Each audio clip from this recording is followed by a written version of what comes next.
Hello, this is Mike, NoStressMike.com. And I want to kind of talk a little bit about, um, I hate to say romancing, because it's not really romancing. Romancing kind of, it's got its limits, and it's just one step. And, but what happens, uh, I'll tell you, uh, and I say, this is just something to think on. And, I sure don't have all the answers uh, when it comes to getting a relationship going and how it's supposed to be. Because the thing is, I know how it's supposed to be in my world. And it's one thing I've learned, everybody's got their own little world that they're in. And, but I'll tell you, and I'm looking at it on one side, more of the man's side. And the thing is, uh, the first thing you need if you're a young man is learn how to be a man.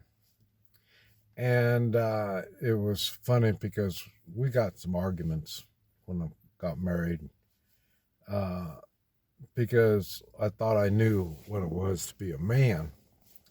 I mean, I've done manly things, but there's more to it than the physical aspect of being manly. And my wife brought it to my attention. And then again, remember, I had no mother, so I've never been around women, so I really didn't have any idea. And then once I figured that out, then I was more apt to listen to what she says and then ask questions. And the thing was, she was smart enough to figure out that I was the kind of man that she wanted. And it's always the funny thing. Men, they look at a woman, well, this is the way I want her to be forever and ever.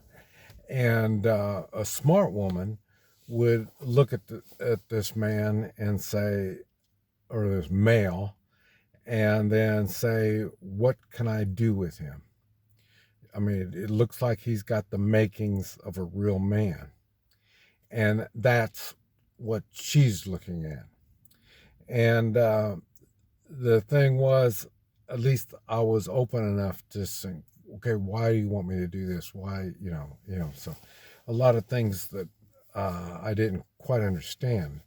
And this is kind of the stuff that I want to talk about. And I'll tell you, one of the things was now, I'm not, for one thing, she came from a world where they've owned their own business, so she knows what owning a business is about, and me too.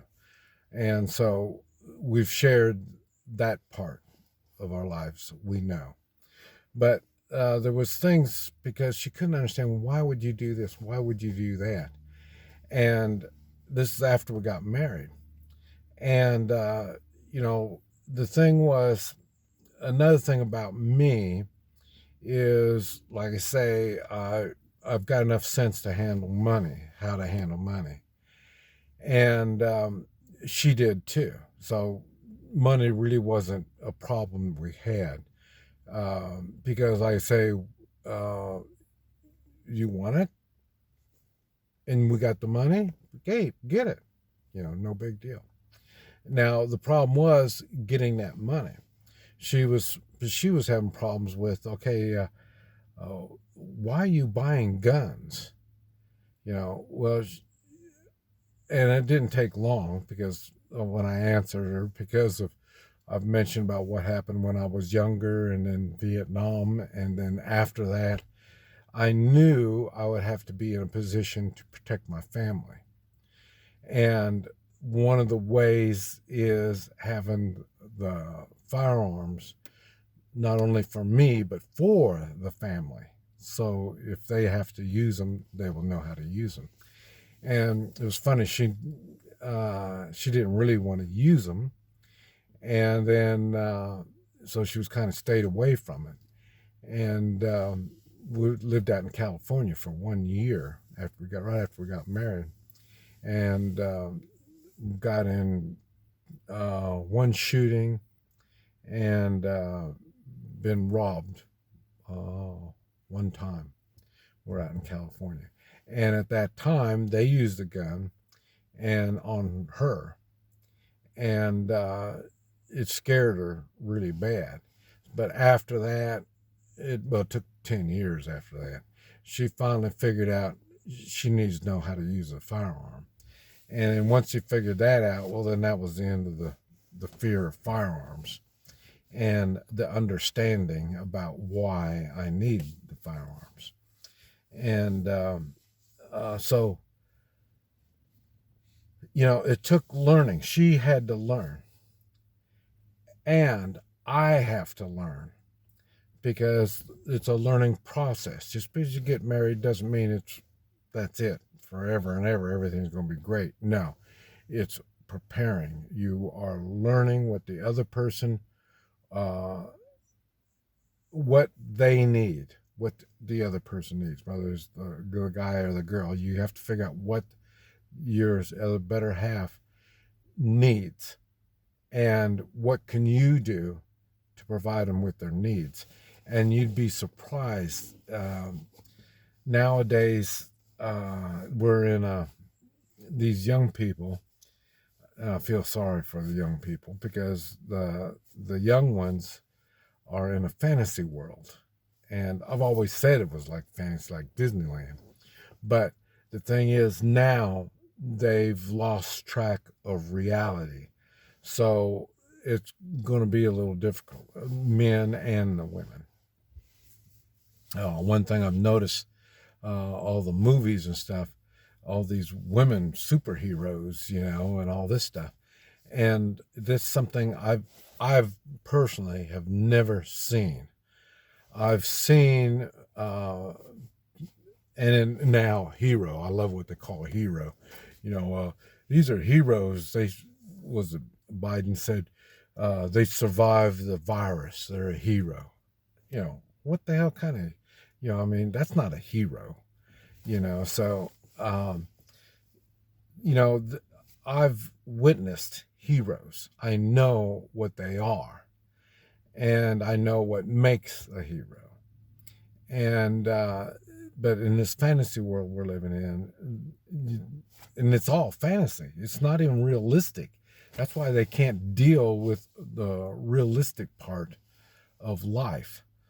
And you see the protesting. They don't understand what the realities are that they're protesting either against or for.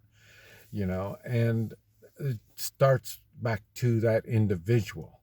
It really shows you a sign of insecurity when these people aren't that smart to figure out how they, as an individual, that's where you hear me talk about strong individuals, because it takes the strength to become strong as an individual. If you want to be part of the pack, well, then put on your mask and get in line, stay 6 foot apart. I mean, does that really sound like the kind of person that you'd want to be with? You know what I mean? How is this person going to better your life? You know what I mean? And so you're going to have problems. So, and we're teaching the kids this, not only the mask, and I saw it when it started, and that was, you need the child's seat, and they need to be strapped in and all this kind of stuff.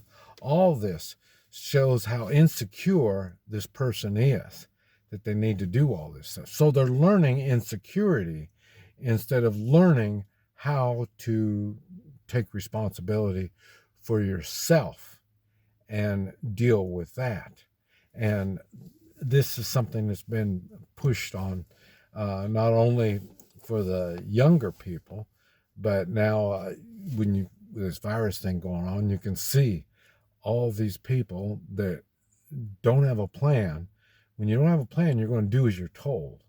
So, just look around. You can see, it's not a good thing. At least when you're younger, you can think, well, maybe this isn't right. And then you can start thinking for yourself. But when this starts happening when you're older, that's not a good sign. And this is what, and if they're that insecure, how do you expect a relationship to become secure? I mean, it's going to take both of you working together to make this relationship work. And you have to be ready for change. You have to be ready to take on new challenges, get into stuff that you've never been involved in before.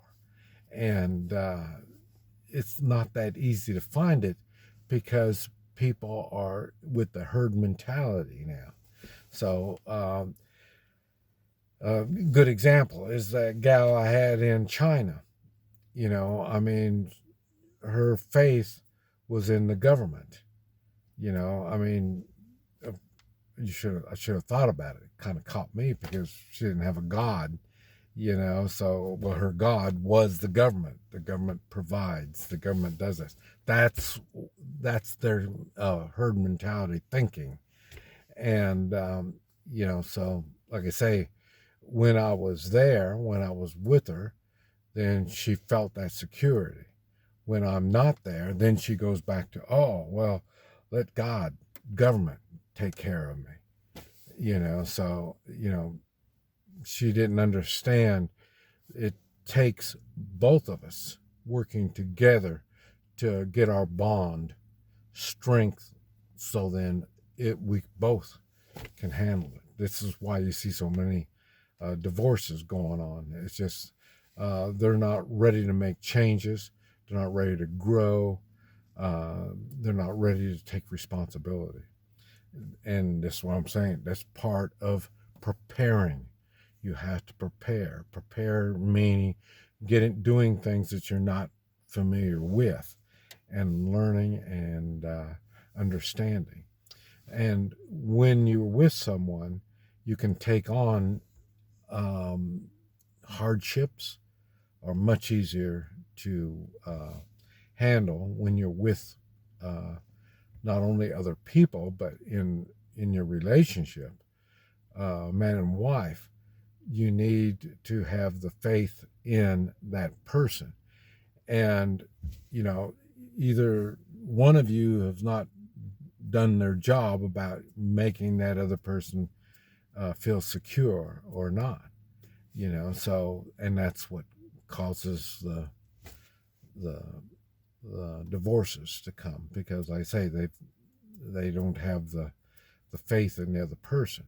And it's easy to blame somebody, but you need to kind of take it upon yourself first, and then take that responsibility. Did you choose right?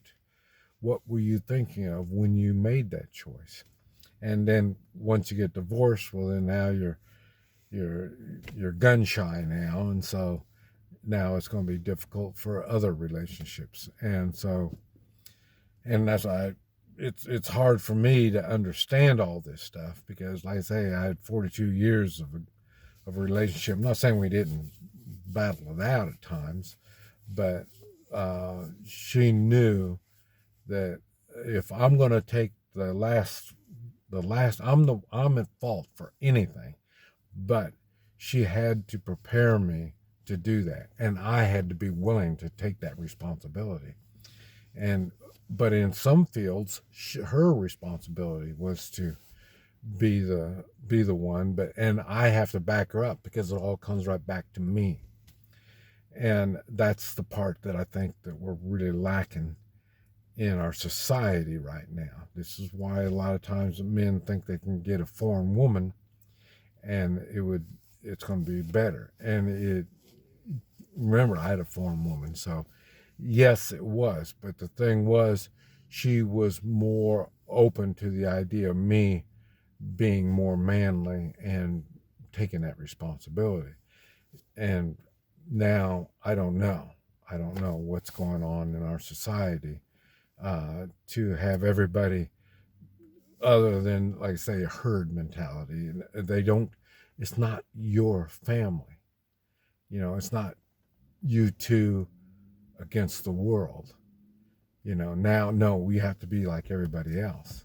And we were never like everybody else. And that's because, like I say, one of the things was we know what self-employment is. We've had to work through struggles, and sometimes good, sometimes not so good, but there's things we have to be prepared for.